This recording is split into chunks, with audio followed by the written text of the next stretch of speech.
Sayreville was one of the first places I came to after Sandy, and walked through some neighborhoods here that have been completely devastated by what happened, and it wasn't the first time that these neighborhoods have been hit, and hit hard in this town. And as I walked through that day and talked to a number of residents, a number of them, Mayor was with me that day, came up to me and said, "You have to help us. Get us out of here. We can't take it anymore." You know, when folks in New Jersey tell you that, you have to listen, because that's contrary to everything, the spirit that we have in this state. We're fighters, we're tough, and these people are fighters and tough. But there comes a moment when you just know that Mother Nature is getting the best of you. And then no matter how hard you fight and how hard you pray, that it's not going to change.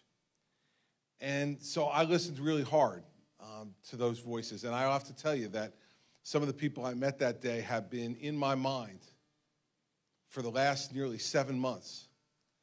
I saw and felt emotion that day that I saw and felt in very few places across this state. Really tough, gritty people who had just been beaten down and who needed some help. And so as we were fighting for this federal aid package in Washington, I was fighting as hard as I was against both parties because of those folks that I met. I said to any number of members of Congress who I was personally lobbying, either in person or over the telephone, you should meet some of the people that I've met, and you should see some of the things I've seen. And if you had seen those things, you wouldn't be arguing with me right now about this. You'd be just asking me, "Governor, how much do those folks need and when? And how quickly can we get it to them?" Well, we fought, and the fight at the end wound up to be a victory for us. And we're sitting and figuring out what do we need to do. One of the first things that I decided we needed to do was to focus on those kind of homeowners and make sure that we take care of them.